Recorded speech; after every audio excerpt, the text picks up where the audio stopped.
الحمد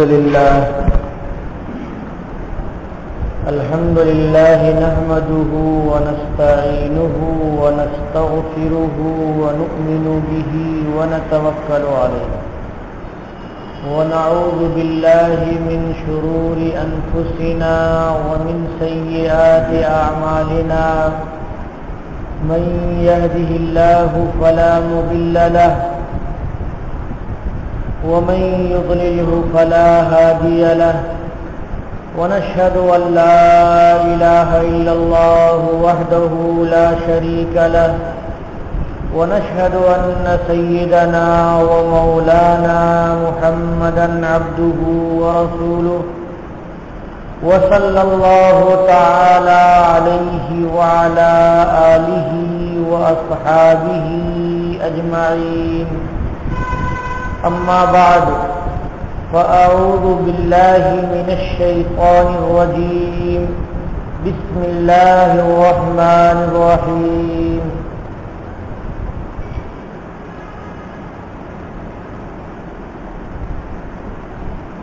وما أرسلنا من رسول إلا بلسان قومه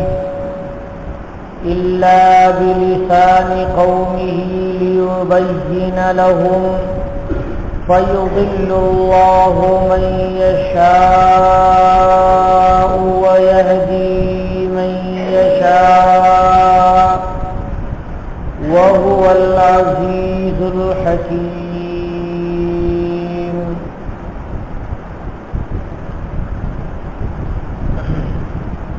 برادران گرامی قدر،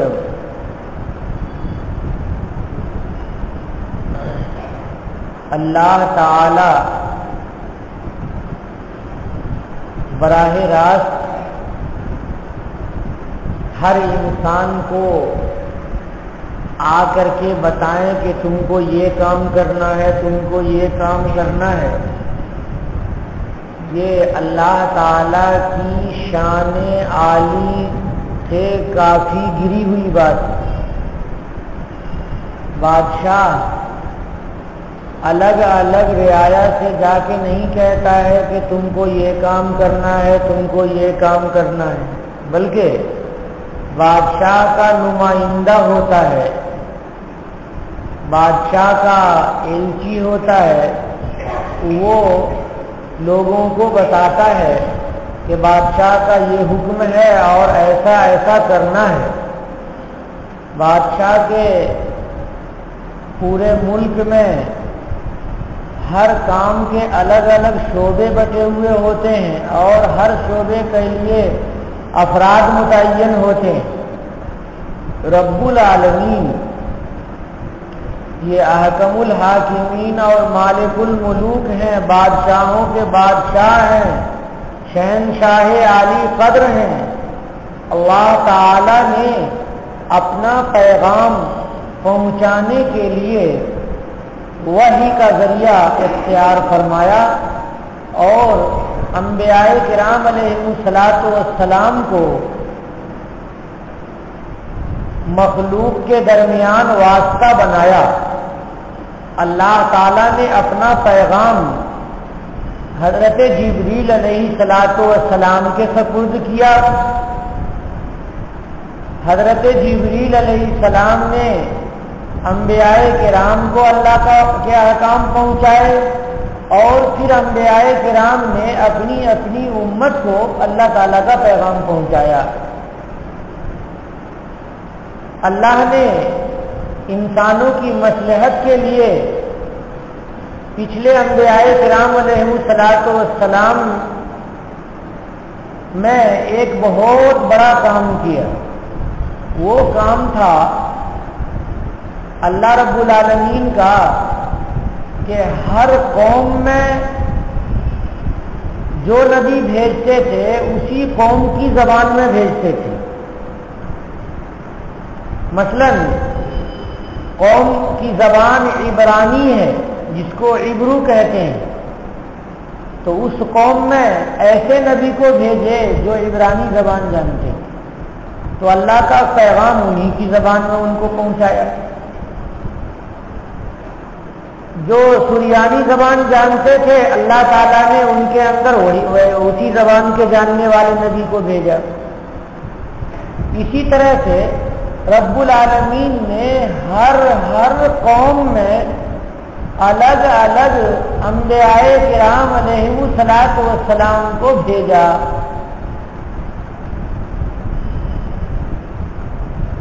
ہر قوم کے لیے اللہ تبارک و تعالی اللہ کے نبی اسی قوم کی زبان میں بات کرتے تھے. جناب محمد رسول اللہ صلی اللہ علیہ وسلم عربی زبان کے جاننے والے تھے اور ان کی قوم عربی زبان جانتی تھی، تو اللہ تعالیٰ نے رسول اللہ صلی اللہ علیہ وسلم کو عربی زبان میں ہی وحی نازل کی، کتاب دی اور حضور نے لوگوں کو پہنچائی. اور اللہ کے نبی صلی اللہ علیہ وسلم نے اس کتاب کی تشریح عربی زبان میں کی تو سارے عرب کو یہ چیز پہنچی. اگر اللہ اس کے خلاف کرتے تو لوگ کہتے کہ ہم تو عربی زبان جانتے ہیں اور نبی تو عربی ہے نہیں، اجمی ہے، تو کیسے ان کی دعوت ہم سمجھ پائیں گے اور قبول کر پائیں گے. اس لیے اولین مخاطب کو اللہ تبارک و تعالیٰ نے قائل کرنے کے لیے رسول اللہ صلی اللہ علیہ وسلم کو بھی عربی زبان میں بعثت عطا فرمائی. اب سوال یہاں پر یہ پیدا ہوتا ہے کہ حضور علیہ السلام کی رسالت، حضور کی پیغمبری سارے عالم کے لیے ہے، پوری دنیا کے لیے ہے اور قیامت تک کے لیے ہے. کوئی ایسا نہیں ہے حضور کے آنے کے بعد کہ وہ حضور کا مخاطب نہ ہو، حضور کی امت نہیں ہوں گے. لیکن پوری دنیا میں زبانیں تو بہت ساری ہیں، بہت سی زبانیں بولی جاتی ہیں. ہندوستان میں بھی تقریباً 350 زبانیں بولی جاتی ہیں اور ہر زبان کے تحت بولیاں ہوتی ہیں. وہ بولیاں بھی 500 سے زائد بتائی جاتی ہیں. تو اب سوال یہ پیدا ہوتا ہے کہ رسول اللہ صلی اللہ علیہ وسلم کی بعثت اگر پوری دنیا کے لیے ہے تو اللہ تبارک و تعالیٰ نے کیا انتظام فرمایا ہے دین اسلام کے لیے؟ تو اس کا جواب یہ ہے کہ حضور علیہ الصلوۃ والسلام نے، اللہ تبارک و تعالیٰ نے حضور کے دین کے پہنچانے کے لیے، آخری نبی کے دین کے پہنچانے کے لیے نائبین انبیاء کا بہت بڑی تعداد میں انتظام فرمایا ہے. چنانچہ حضور کے پیغام کے پہنچانے کے لیے ہر زبان میں علماء موجود ہیں. جہاں بھی اللہ کا دین یہ پہنچا تو قرآن پاک عربی زبان میں ہے، لیکن اس پیغام کو سمجھانے والے اس زبان کے ہیں. آپ تمل بولتے ہیں، تمل زبان میں آپ کو نائبین انبیاء میسر ہیں کہ وہ تمل زبان میں سمجھا سکتے ہیں. قرآن پاک کے ترجمے تمل زبان میں بھی آپ کو ملیں گے. اور اردو جاننے والے ہیں تو قرآن پاک کا اردو ترجمہ آپ کو ملے گا. اور آپ کے پاس ایسے علماء ضرور پہنچیں گے کہ جو علماء اردو زبان میں اللہ کے پیغام کو، رسول اللہ صلی اللہ علیہ وسلم کی احادیث کو اچھی طرح سے سمجھا سکے. اگر اللہ تبارک و تعالی ساری زبانوں میں قرآن پاک نازل فرماتے، ساری زبانوں میں الگ الگ قرآن نازل کرتے تو امت ایک جگہ اکٹھا نہیں ہو پاتی. ہر قرآن میں ہر قرآن کا ماننے والا کہتا کہ ہمارے میں یہ لفظ ہے، ہماری زبان میں یہ مطلب ہے، دوسری زبان والا کہتا دوسرا مطلب ہے. پھر اس کے بگاڑنے والے بھی لوگ پیدا ہو جاتے اور پچھلی کتابوں کی طرح اس کتاب کو بھی بگاڑتے. اس لیے اللہ تعالیٰ نے ایک زبان میں قرآن پاک کو نازل کیا اور پیغمبر خدا صلی اللہ علیہ وسلم کو عربی زبان ایک زبان عطا کی. اس وجہ سے کہ عربی زبان سے اچھی دنیا کی کوئی زبان نہیں ہو سکتی. عربی زبان سے اچھی دنیا کی کوئی زبان نہیں ہو سکتی. اس لیے نہیں ہو سکتی کہ عربی زبان انسان کی فطری زبان ہے. ہمارے ابا حضرت آدم علیہ السلام جنت میں پیدا کیے گئے تو وہاں پر عربی زبان، جنت کی زبان عربی ہے، وہاں پر عربی زبان میں باتیں ہوتی تھی حضرت. اور ہم لوگ جب اس دنیا سے اس دنیا میں جائیں گے، جنت میں جائیں گے، تو وہاں عربی زبان میں گفتگو ہوگی. تو کہا جاتا ہے کہ عربی زبان آسمانی دفتری زبان ہے. لوح محفوظ کی زبان بھی عربی ہے. لوح محفوظ میں جو پورے عالم کا جو ریکارڈ ہے، میں نے آپ کو کہا کہ میموری آف نیچر ہے، وہ اللہ تبارک و تعالیٰ نے اس میں پوری جو باتیں رکھی ہیں وہ سب عربی زبان میں رکھی ہیں. اللہ تبارک و تعالیٰ نے قرآن پاک ہی میں ایک جگہ ارشاد فرمایا ہے، انہو نہیں بل ہوا قرآن مجید فی لوح محفوظ، کہ یہ جو قرآن پاک ہے یہ قرآن ہے، پاک ہے اور لوح محفوظ میں ہے. بزرگی والی کتاب ہے اور لوح محفوظ میں ہے. تو لوح محفوظ میں جو میموری آف نیچر ہے وہ عربی زبان میں ہے. اس کے بعد یہ سمجھنا چاہیے کہ فرشتوں کی جو زبان ہے وہ بھی عربی ہے. تو اور رب العالمین نے جو آسمانوں میں جو انبیاء کرام علیہ السلام سے سرکار دو عالم صلی اللہ علیہ وسلم کی ملاقات ہوئی معراج میں، تو ان سب کی زبان بھی عربی زبان ہے. فرشتے بھی قبر میں سوال کریں گے تو عربی زبان میں سوال کریں گے.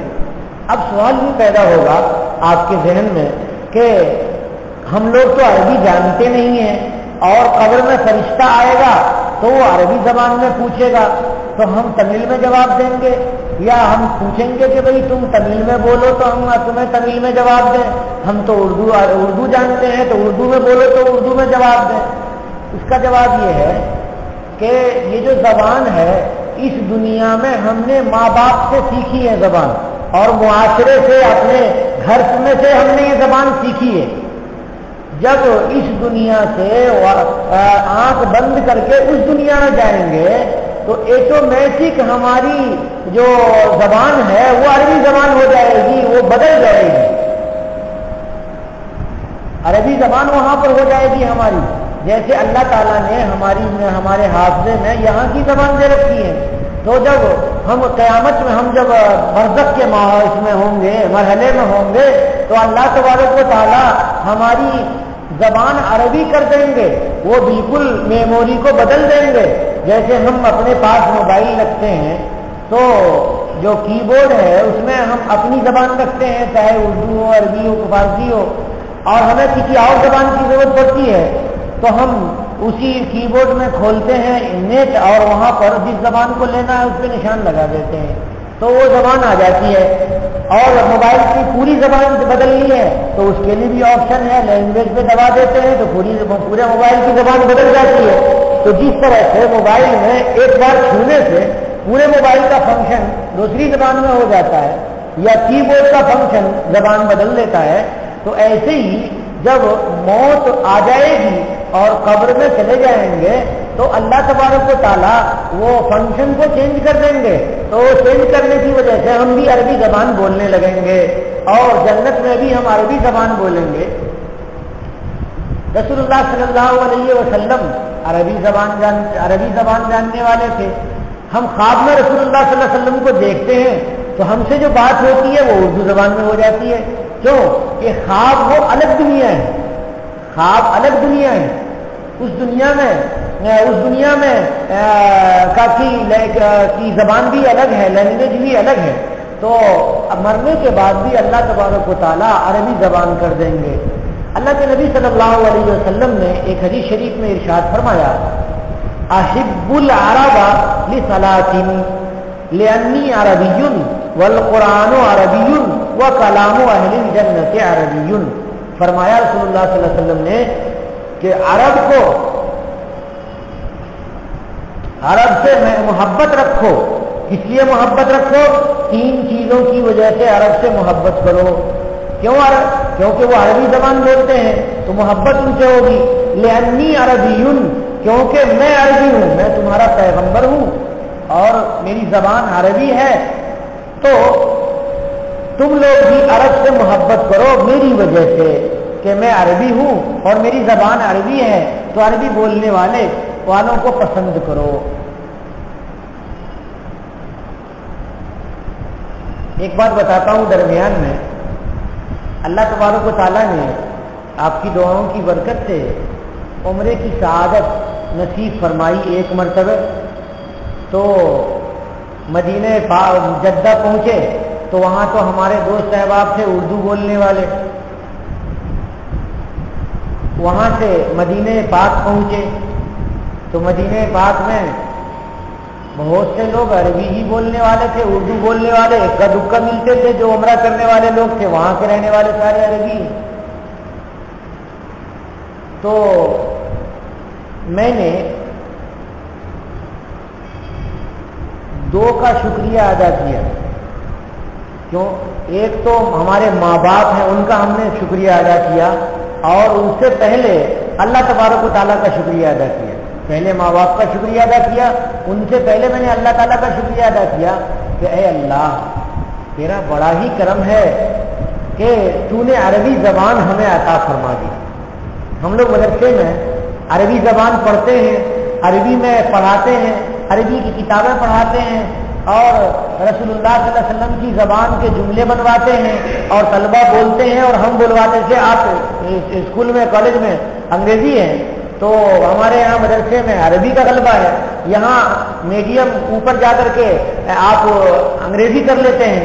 ہمارے یہاں بھی اوپر کی جماعتوں میں عربی میں پڑھاتے ہیں اور نیچے اردو زبان میں پڑھاتے ہیں، لیکن عربی پڑھاتے ہیں.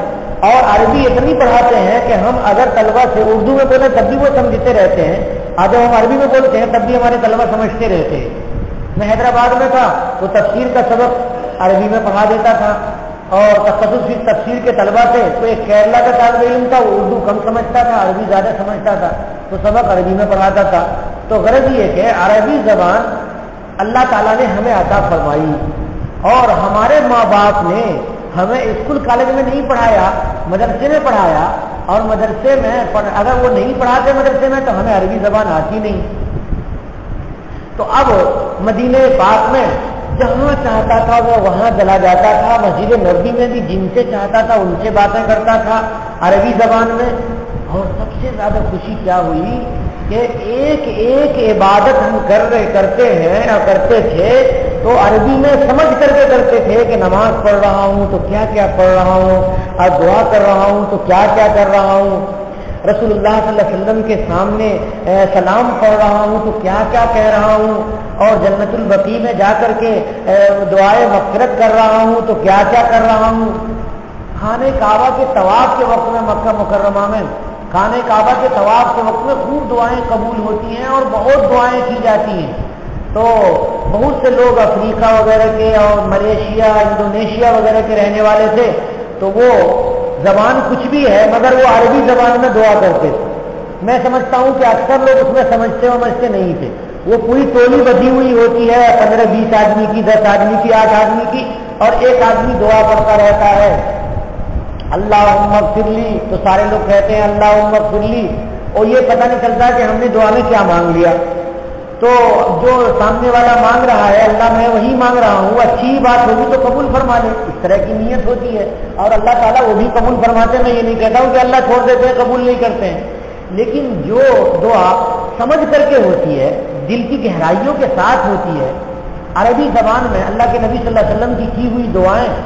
وہی دیکھا کہ مقام ابراہیم کے پاس وہ پمپلیٹ کی شکل میں کسی نے رکھ دیا تھا، بہت سارے رکھ دیے تھے، اس کو اٹھا کر کے دیکھا تو بڑی قیمتی دعائیں تھیں. بس طواف کر رہا تھا اور اسی کو لے کر کے پڑھ رہا تھا عربی زبان میں.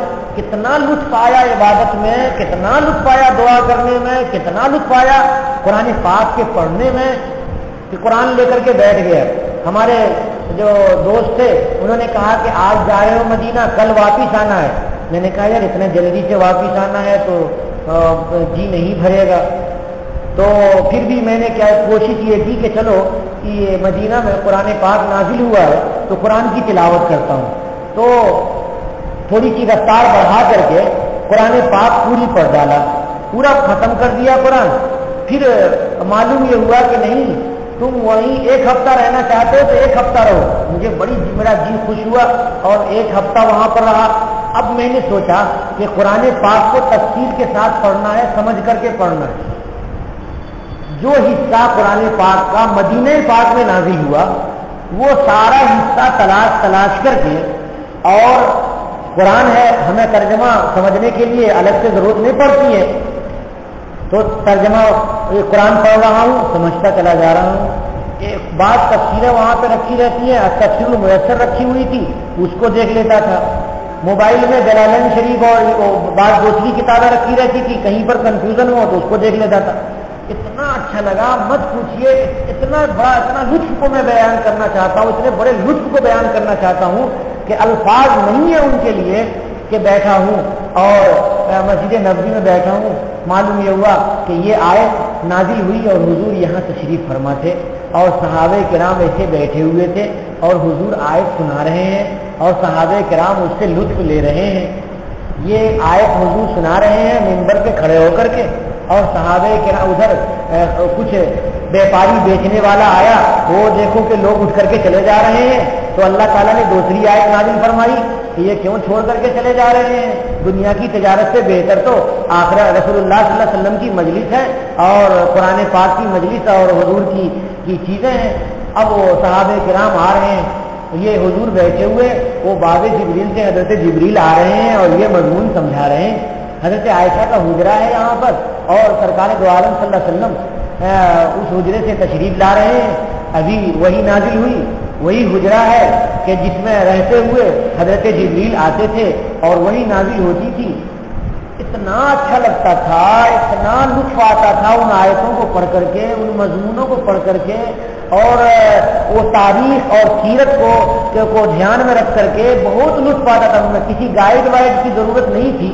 ایک مجھے کتاب مل گئی اردو زبان میں، اس میں سارا نقشہ لکھا ہوا تھا کہ مسجد نبوی میں یہ حضور کی حد ہے، پھر حضرت عمر نے یہاں تک بنایا ہے، اور اس کے بعد حضرت عثمان نے بنایا ہے، اس کے بعد جو خلافت میں جو اور دوسرے لوگ آئے انہوں نے بنائے، پھر ترکی کے خلافت والوں نے اس کی توسیع کی، اور پھر آج کی جو حکومت ہے سعودی حکومت، اس نے توسیع کی. تو وہ سارا نقشہ سامنے ہے.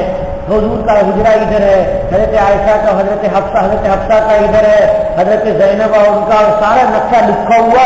اور بیٹھ کر کے میں ملاتا تھا، صفہ پہ بیٹھ کر کے لگتا تھا کہ ہم حضرت بلال کی سنت، حضرت ابو ہریرہ کی سنت ادا کر رہے ہیں، فقراء صحابہ کے ساتھ کی سنت ادا کرنے کے لیے بیٹھے ہوئے ہیں. اب ایسے ہی تصور ہے. اور ان تصور کے عالم میں کھجور کسی نے ایک گلاس میں کھجور بانٹی اور ہر ایک کے سامنے 2-2 4-4 کھجور گلاس میں رکھ کر کے پہنچا دی. وہ ایسا لطف آیا کہ جیسے کہ حضور کے دربار کا فقیر ہوں اور حضور کی طرف سے یہ سوکھی کھجور کا تحفہ پیش کیا جا رہا ہے کہ تم کو بھوک لگی ہوئی ہے، کھا لو. اور بھوک کا بھی الحمدللہ کچھ پتہ نہیں چلتا تھا. تہجد کے وقت میں دوڑا مسجد پہنچتا تھا تو عشاء کی وقت میں نکلتا تھا، عشاء کی نماز پڑھ کے. اور اللہ نے توفیق عطا فرمائی الحمدللہ کہ کبھی ایسا بھی ہوا کہ بیچ میں وضو کرنے کی بھی نوبت نہیں آئی اور وہیں بیٹھا رہا. کبھی اتفاق سے ظہر کے وقت میں ایک وضو کی نوبت آئی کہ پیشاب کیا اور اس کے بعد آ گئے. یہ اتفاق سے ایک مرتبہ ہوا، ورنہ تو اللہ تبارک و تعالیٰ اس وقت ہمت بہت دیتے.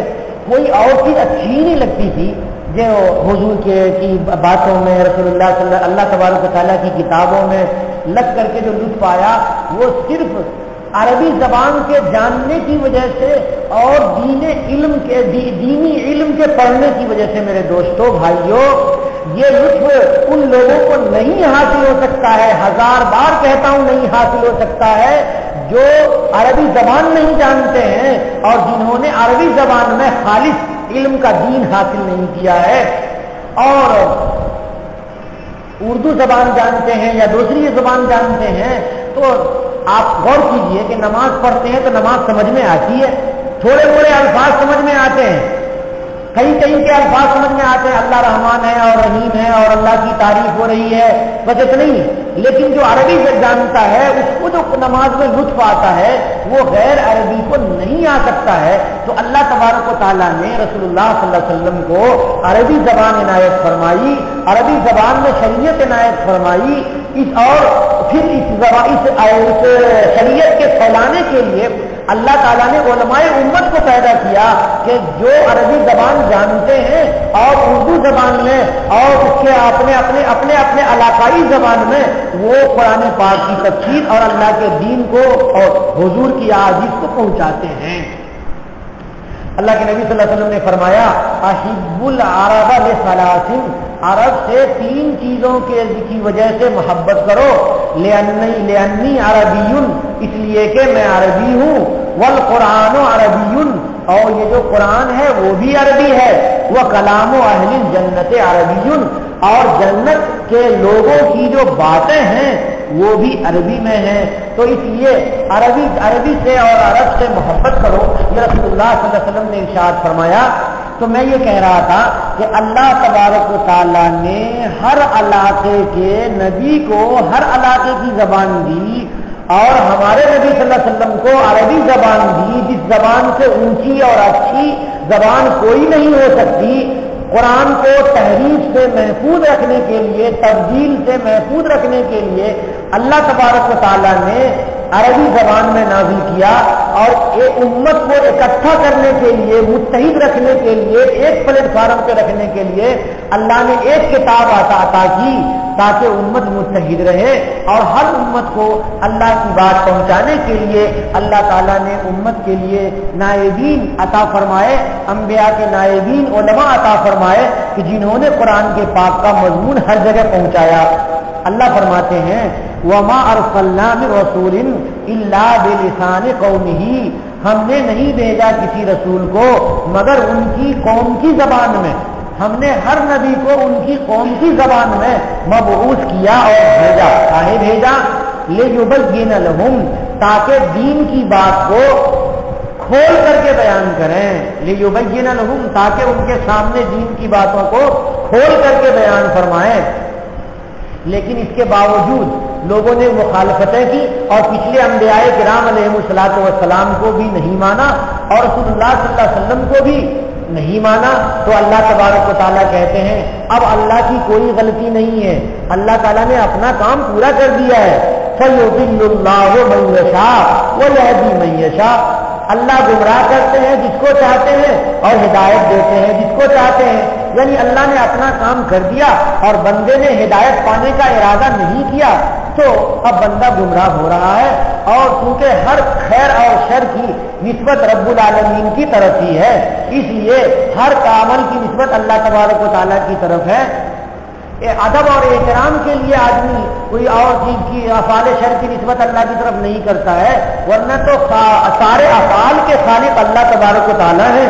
تو اس لیے فرمایا فَيُضِلُّ اللَّهُ مَن يَشَاءُ وَيَهْدِي مَن يَشَاءُ, اللہ تبارک و تعالیٰ جس کو چاہتے ہیں گمراہ کر دیتے ہیں اور اللہ تبارک و تعالیٰ جس کو چاہتے ہیں ہدایت دیتے ہیں.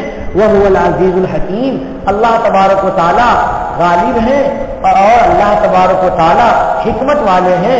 حکمت کے پیش نظر اللہ نے ایسا کیا, جو آدمی مومن ہے اس کو کبھی اللہ پر اعتراض نہیں ہوتا, اور جو کافر ہے مشرک ہے اس کو اللہ پہ اعتراض ہوتا ہے. تو ہم لوگ تو اللہ ایمان والے ہیں تو ہمیں کوئی اعتراض نہیں ہوتا کہ اللہ نے ہماری زبان میں کیوں نہیں نبی بھیجا.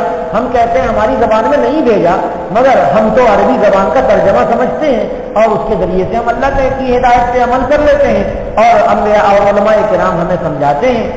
وَلَقَدْ أَرْسَلْنَا مُوسَىٰ بِآيَاتِنَا, فرماتے ہیں یہاں سے موسیٰ علیہ السلام کا ذکر ہے اور بہت مختصر طریقے سے اس صورت میں موسیٰ علیہ السلام کا ذکر ہے کہ موسیٰ علیہ السلام کا بھی کام وہی تھا جو رسول اللہ صلی اللہ علیہ وسلم کا تھا کہ کفر سے نکال کر کے اور دین اسلام کی طرف لے آئے اور ٹیڑھے راستوں سے نکال کر کے صراط مستقیم پر لا کر کے رکھ دیں. تو اللہ تبارک و تعالیٰ فرماتے ہیں کہ ہم نے بھیجا موسیٰ علیہ السلام کو اپنی آیتوں کو لے کر کے, یعنی تورات کی آیتیں لے کر کے اللہ تبارک و تعالیٰ نے بھیجا. یا یوں کہیے کہ آیت کا ترجمہ اگر معجزہ ہو تو اس کا مطلب ہوگا کہ ہم نے موسیٰ علیہ السلام کو جو بھیجا ہے وہ معجزات دے کر کے، 9 معجزات دے کر کے، جیسے بتایا تھا کہ موسیٰ علیہ السلام کی لاٹھی سانپ ہو جاتی تھی اور بازو میں ہاتھ ڈال کے نکالتے تھے تو ہاتھ چمکدار ہو جاتا تھا، اور دیگر معجزات۔ ان اخرج قومک من الظلمات الی النور، کہ نکالو تم اپنے لوگوں کو تاریکی سے روشنی کی طرف، یعنی کفر سے ایمان کی طرف نکالیے۔ وذکرہم بایام اللہ، اور ان لوگوں کو اللہ تبارک و تعالیٰ کے واقعات کو یاد دلائیے۔ اللہ کے واقعات کیا ہیں؟ اللہ کے واقعات یہ ہیں کہ فرما برداروں نے فرما برداری کی تو ان کو اللہ نے انعام عطا فرمایا، اور نافرمانوں نے نافرمانی کی تو ان پہ عذاب آ گیا۔ تو ان کو ایک طرف من و سلوا والے واقعات بھی بتائیے کہ اللہ من و سلوا بھی دینے پر قادر ہے، اور ایک طرف ان کو عاد و ثمود کی بات بھی بتائیے کہ اگر نہیں مانو گے تو اللہ عذاب دینے پر بھی قادر ہے۔ یہ ان ساری باتوں کو ایام اللہ کہا جاتا ہے۔ ایام کے معنی دن، یومن کی جمع ایام کے معنی دن، یعنی وہ ایام کہ جن میں اللہ تعالیٰ نے انعام عطا فرمایا روئے زمین میں ماننے والوں کو، اور وہ دن کہ جنوں میں اللہ تعالیٰ نے عذاب نازل فرمایا نافرمانوں پر۔ ان فی ذالک لآیات لکل صبار شکور، بے شک اس میں البتہ نشانیاں ہیں ان لوگوں کے لیے جو صبر کرتے ہیں، ان لوگوں کے لیے جو شکر کرتے ہیں۔ دیکھیے مومن کی 2 حالت ہوتی ہے، کبھی تو مومن بہت پریشانی میں ہوتا ہے تو ان پریشانیوں میں وہ صبر کرتا ہے، تو صبر کا اللہ تبارک و تعالیٰ بدلہ عنایت فرماتے ہیں۔ انما یوفی الصابرون اجرہم، اللہ تبارک و تعالیٰ صبر کرنے والوں کو ان کا اجر عنایت فرما دیتے ہیں۔ اور کبھی بندہ شکر کرتا ہے تو شکر کرنے والے کو اللہ تعالیٰ انعام عطا فرما دیتے ہیں۔ بہت نعمت ملتی ہے اور بڑے مزے میں ہے تو اللہ کا شکر ادا کرتے ہیں، تو مومن نعمت ملتی ہے تو شکر ادا کرتا ہے، اور اگر تکلیف ہوتی ہے تو صبر کرتا ہے، تو شکر کا بھی بدلہ اللہ تعالیٰ دیتے ہیں اور صبر کا بدلہ اللہ تعالیٰ دیتے ہیں۔ اسی کو یہاں پر بھی بتایا کہ انبیاء کرام علیہ الصلوۃ والسلام نے صبر بھی کیا ہے اور شکر بھی کیا ہے۔ ہر مومن کو صبر کرنا چاہیے اور شکر کرنا چاہیے۔ وَإِذْ قَالَ مُوسَىٰ لِقَوْمِهِ اذْكُرُوا نِعْمَتَ اللَّهِ عَلَيْكُمْ، اور جب حضرت موسیٰ علیہ الصلوۃ والسلام نے اپنی قوم سے کہا کہ تم اپنے اوپر اللہ کی نعمتوں کو یاد کرو۔ کب یاد کرو؟ موسیٰ علیہ الصلوۃ والسلام پیدا ہونے والے تھے، فرعون کو نجومیوں نے آ کے بتایا تھا کہ کوئی ایک بچہ پیدا ہونے والا ہے جو تمہاری حکومت کو غرق کر دے گا، ختم کر دے گا، اور تمہاری خدائی کو وہ نہیں مانے گا۔ تو فرعون نے جلادوں کو پورے ملک میں پھیلا دیا کہ کوئی بھی بچہ پیدا ہو اس کو ذبح کر کے اور پھینک دو، کوئی بچہ پیدا ہو ذبح کر کے اسے دفن کر دو۔ اب یہ سب چل رہا تھا معاملہ۔ اب ہر مرد ہر عورت ڈری ہوئی ہے، گھر میں اگر بچہ پیدا ہوگا تو وہ فرعون لے جاتا اور فرعون کے جلاد لے جاتے تھے اور ذباحین لے جاتے تھے، ذبح کر دیتے تھے۔ اللہ تبارک و تعالیٰ کہتے ہیں کہ موسیٰ علیہ السلام کو کہ جب اللہ تعالیٰ نے موسیٰ علیہ السلام کو نبوت عطا فرما دی، اور نبوت عطا فرمانے کے بعد میدان طی میں اللہ نے انعامات وغیرہ دیے، من اور سلوا دیے، تو اللہ کہتے ہیں کہ یاد کرو اس دن کو کہ اللہ نے مصیبت سے تم لوگوں کو نجات عطا فرمائی تھی، جبکہ اللہ نے تم کو نجات دی آل فرعون سے، فرعونیوں سے نجات دی۔ یسومونکم سوء العذاب، یہ جو آل فرعون تھے یہ تم لوگوں کو برا عذاب چکھاتے تھے، یعنی بہت ہی سخت ترین عذاب دیتے تھے۔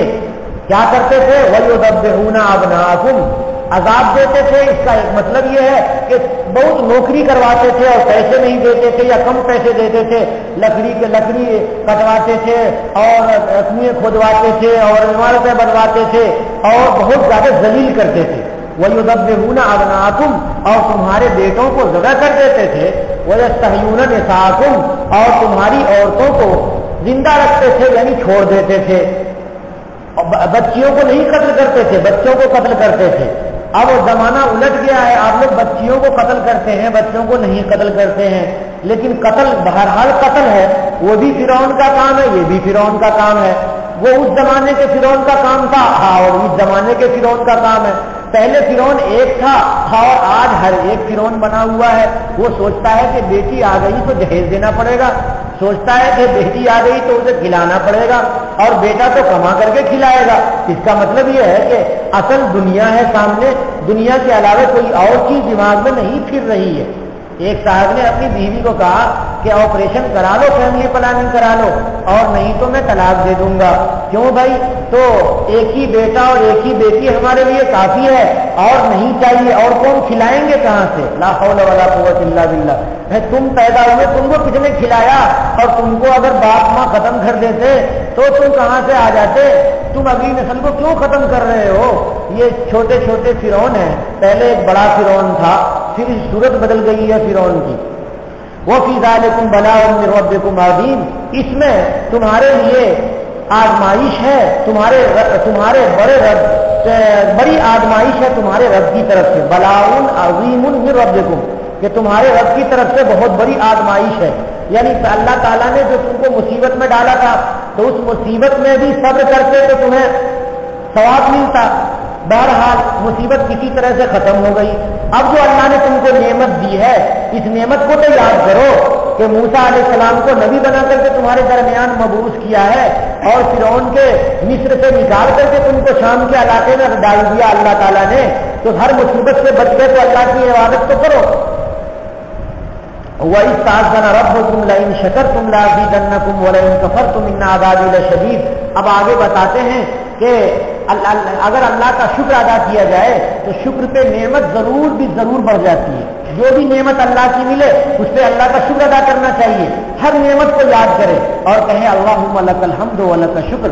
اے اللہ تیری حمد ہے اور تیرا شکر ہے کہ آپ نے یہ نعمت ہمیں عطا کی. ہر چھوٹی نعمت پہ اللہ نے ہمیں 2 آنکھ دی ہے. اب ایک آنکھ جاؤ بنوانے کے لیے کسی فیکٹری میں کوئی بنا کر کے دے گا؟ نہیں بنا کر کے دے گا. ناک بنا کر کے نہیں دے سکتا ہے کوئی. اور یہ پورے جسم کی نعمت تو کتنی نعمتیں ہیں، وہ کوئی نعمت کوئی انسان بنا کر کے نہیں دے سکتا ہے. تو ہر نعمت پہ اللہ کا شکر ادا کریں، ہر نعمت کو دماغ میں سوچیں اور کہیں کہ اللہ تیرا شکر ہے. اردو میں کہیں اللہ تیرا شکر ہے، عربی میں کہیں اللہم لک الحمد ولک الشکر. اے اللہ تیری حمد ہے اور تیرا شکر ہے. تو رب العالمین کی تعریف، رب العالمین کا شکر ادا کرنے سے نعمت ڈبل ہو جاتی ہے یا اس سے ڈبل ہو جاتی ہے، اور اللہ کی ناشکری کرنے سے نعمت گھٹ جاتی ہے. اللہ کی ناشکری کرنے سے نعمت گھٹ جاتی ہے. حضرت اسماعیل علیہ السلام مکہ مکرمہ ہی میں رہے تھے اور حضرت ابراہیم علیہ السلام وہاں سے واپس عراق آ گئے تھے. ابراہیم علیہ السلام کو بیٹے کی یاد آئی تو جاتے جاتے مکہ مکرمہ پہنچے تو پوچھا کہ اسماعیل کہاں ہے؟ تو بیوی نے کہا کہ وہ جنگل گئے ہیں لکڑی وغیرہ کاٹنے کے لیے یا شکار کرنے کے لیے، گھر سے باہر گئے ہوئے ہیں. انہوں نے پہچانا نہیں کہ وہ ہمارے خسر ہیں. حضرت اسماعیل علیہ السلام کی بیوی وہاں تھی تو پوچھا کہ کیسی گزر رہی ہے؟ بہو سے پوچھا خسر نے. ابراہیم علیہ السلام نے پوچھا کیسی گزر رہی ہے؟ کہا کیا گزر رہی ہے؟ بہت پریشانی ہے، یہ پریشانی ہے، وہ پریشانی ہے. شکایت کی تو حضرت ابراہیم علیہ السلام نے کہا کہ میرے پاس تو وقت نہیں ہے اور اسماعیل چلے گئے ہیں کہیں، پھر آئندہ ملاقات ہوگی. میں جا رہا ہوں، جب اسماعیل آئے تو بتا دینا کہ گھر کی چوکٹ بدل دینے کے لیے. جب اسماعیل آئے تو بتا دینا گھر کی چوکٹ بدل دینے کے لیے. چوکٹ کسے کہتے ہیں؟ جیسے کیواری کے اوپر چاروں طرف جو لکڑی ہوتی ہے اس کو چوکٹ کہتے ہیں. کیواری لگتی ہے نا گھر میں تو اس کے چاروں طرف جو لگی ہوئی چیز ہوتی ہے چوکٹ. ایک کھڑکی ہے تو کھڑکی کے تختے لگے ہوئے ہیں، اس کے چاروں طرف جو لکڑی لگی ہوئی ہے وہ لکڑی چوکٹ کہلاتی ہے. تو کیا گھر کے چوکٹ کو بدل دینے کے لیے چلے گئے بوڑھے میاں. اب جب اسماعیل السلام آئے شکار وغیرہ سے، ہو سکتا ہے کئی دن کے بعد آئے ہو جائے، ہو سکتا ہے اسی وقت آئے ہوں، اس کے بعد آئے ابا چلے جا چکے تھے. تو کل ایک بوڑھے میاں آئے تھے، وہ ایسے تھے اور باتیں کر رہے تھے، خبر خرید پوچھ رہے تھے. تو میں نے ایسا بتایا تو انہوں نے کہا کہ جب اسماعیل آئے تو کہہ دینا گھر کی چوکھٹ بدل دینے کے لیے. تو کہنے لگے وہ میرے ابا تھے اور انہوں نے کہا ہے کہ تم کو طلاق دے دینے کے لیے، تم کو طلاق دے دینے کے لیے. تو چنانچہ اسماعیل علیہ السلام نے طلاق دی. کاہے طلاق دی؟ اس لیے کہ بیوی ناشکری تھی. بیوی ناشکری تھی. عورتوں کے اندر جو بہت بری صفت ہے وہ ناشکری کی ہے. زندگی بھر شوہر ہر طرح کی آرام اور سکون میں اسے رکھتا ہے اور کبھی وہ ناراض ہوتی ہے تو کہتی ہے کہ ہم نے تو تمہارے گھر میں کبھی آرام نہیں کیا، جہنم ہے تمہارا گھر. تو یہ ناشکری ہے عورت کی. تو اس ناشکری پر اللہ نعمت کو چھین لیتے ہیں. تو حضرت اسماعیل السلام کی بیوی نے ناشکری کی تو حضرت ابراہیم علیہ السلام نے کہا کہ ایسی عورت کا گھر میں رہنا ٹھیک نہیں ہے، کہہ دے اس بیٹے کو کہ چوکھٹ بدل دے، یعنی تمہیں طلاق دے دیں. چنانچہ انہوں نے طلاق دے دی.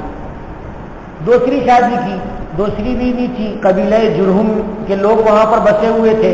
آج جو خانہ کعبہ ہے وہیں پہ قبیلہ آ کر کے بسا تھا، اسی میں شادی ہوئی تھی اسماعیل السلام کی.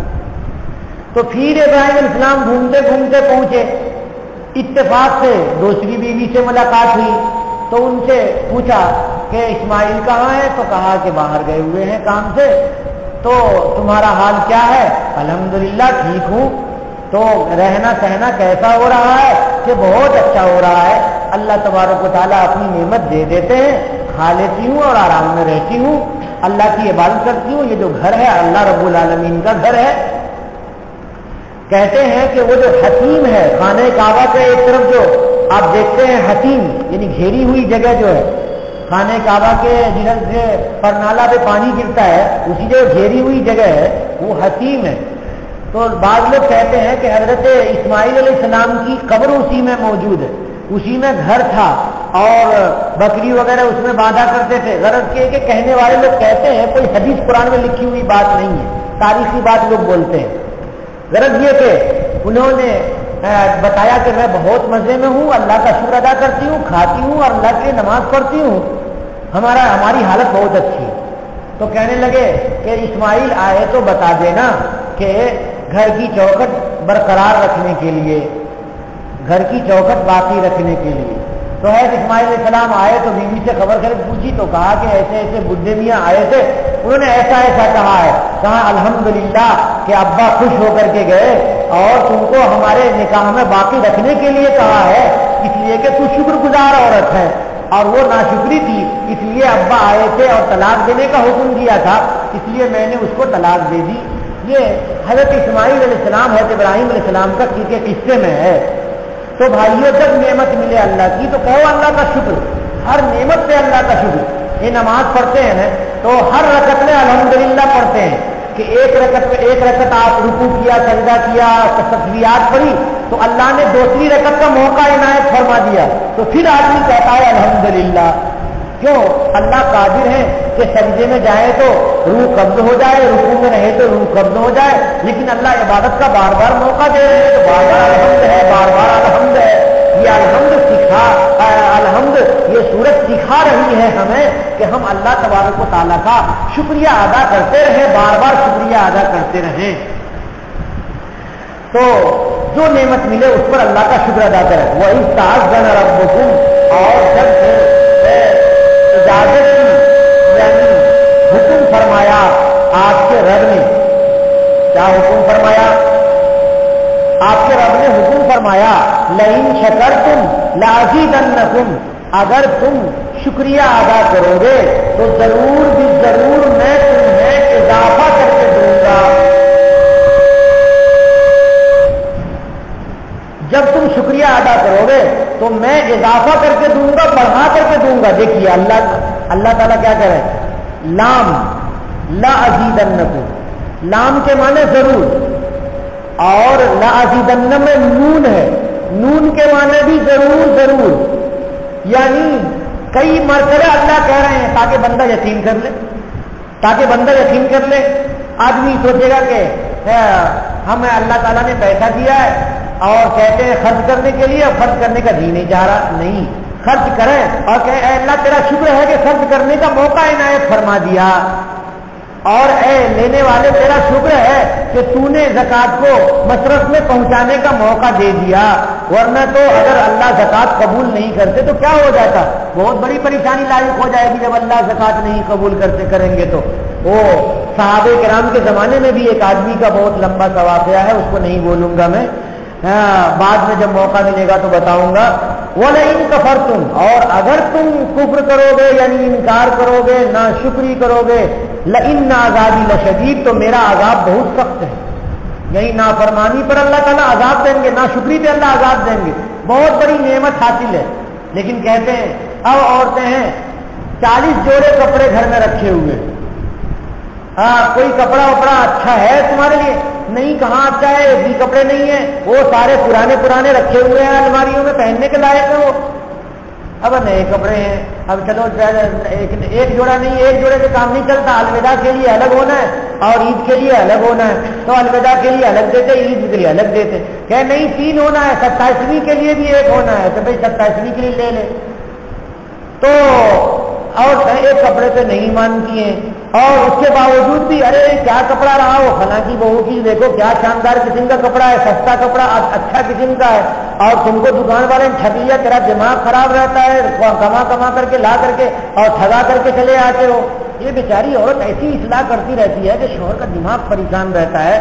بھائیوں، ایسی عورتیں بہت ہی بے برکت عورتیں، بابرکت عورتیں وہ ہیں جو اللہ کا بھی شکر ادا کرتی ہیں اور شوہروں کا بھی شکر ادا کرتی ہیں۔ سرکار دو عالم صلی اللہ علیہ وسلم معراج میں تشریف لے گئے تو جب جہنم کی سیر کرائی گئی تو معلوم ہوا کہ عورتوں کی تعداد اس میں زیادہ ہے۔ پوچھا حضرت جبریل سے ایسا کیوں ہے؟ حضرت جبریل نے کہا کہ یہ اپنے شوہروں کی ناشکری کرتی ہیں، اس ناشکری کی وجہ سے ان کو اللہ نعمت چھین لیے ہیں اور ان کو ناشکری کی وجہ سے ان کو جہنم میں بھیج دیے ہیں۔ تو اللہ تبارک و تعالیٰ کا شکر سب سے پہلے ضروری ہے، اور اس کے بعد بیوی کے اوپر شوہر کا شکر ضروری ہے، اور شکر ادا کرنے کا مزاج ہونا چاہیے۔ وَلَئِن كَفَرْتُمْ، اگر تم انکار کرو گے، ناشکری کرو گے تو میرا عذاب سخت ہے۔ اس میں اشارہ ہے کہ ہو سکتا ہے کہ اللہ تعالیٰ تم کو معاف بھی کر دے۔ شکر کرو گے تو ضرور بڑھا کے دیں گے، اور انکار کرو گے تو ضرور عذاب دیں گے نہیں۔ یہ کہہ رہے ہیں کہ عذاب اللہ کا بہت سخت ہے، دینا ضروری سخت نہیں ہے، کیونکہ ہو سکتا ہے کہ بندے نے ناشکری کی اور اللہ سے معافی مانگ لی اور اللہ تبارک و تعالیٰ نے معاف فرما دیا، تو ناشکری کو اللہ معاف بھی فرماتے ہیں۔ بندوں کو مایوس کبھی نہیں ہونا چاہیے اللہ کی رحمت سے۔ کتنی ساری ناشکری ہو گئی پچھلی زندگی میں، ہو گئی، اے اللہ میں ساری ناشکری سے معافی چاہتی ہوں اور معافی چاہتا ہوں، اللہ تبارک و تعالیٰ معاف فرما دیں گے، اللہ بہت معاف کرنے والے ہیں۔ وقال موسیٰ ان تکفروا انتم ومن فی الارض جميعا، اللہ تعالیٰ موسیٰ علیہ السلام کہتے ہیں کہ اے انسانوں، اے بنی اسرائیلیو، اگر تم سارے لوگ ناشکرے ہو جاؤ اور سب کے سب کافر ہو جاؤ اور وہ سب لوگ بھی کافر ہو جائیں جو روئے زمین پر اکٹھے ہیں، تو بھی اللہ کا کچھ نہیں بگڑتا، اللہ کی خدائی میں کوئی فرق نہیں پڑتا۔ انسان کبھی غصے میں کہے گا کہ نہیں جاؤں گا نماز پڑھنے کے لیے، نہیں کروں گا سجدہ، نعوذ باللہ، کس سے غصہ ہو رہا ہے؟ کہاں جائے گا تو؟ مرنے کے بعد کہاں جائے گا؟ اسی خدا کے پاس تو جانے والا ہے۔ تو اللہ کی شکر ہے، اللہ کا نتیجہ اگر تم نہ کافر ہو جاؤ نعوذ باللہ، اللہ کا کیا فرق پڑتا؟ خدا کی خدائی تو اتنی ہی رہے گی، ساری دنیا کے لوگ مل کر کے تو سب ایک سے ایک اللہ کی عبادت کرتے رہیں تو بھی اللہ کی خدائی میں کوئی اضافہ نہیں ہوگا، اور سارے لوگ کافر ہو جائیں تب بھی اللہ کی خدائی میں کوئی کمی نہیں آ سکتی ہے۔ ان اللہ لغنی، کہتے ہیں موسیٰ علیہ السلام کہ بے شک اللہ تبارک و تعالیٰ البتہ بے نیاز ہے اور ستودہ صفت ہے، یعنی اللہ تبارک و تعالیٰ بے نیاز ہے، کوئی ضرورت نہیں ہے تمہاری کسی انسان کی اللہ تعالیٰ کو ضرورت نہیں ہے۔ یہاں تک رہنے دیجئے اور بقیہ آئندہ اگلے دن دیکھیں گے انشاءاللہ تعالیٰ۔ اللہ تبارک و تعالیٰ کہنے سننے سے زیادہ عمل کی توفیق عطا فرمائے۔ وآخر دعوانا ان الحمدللہ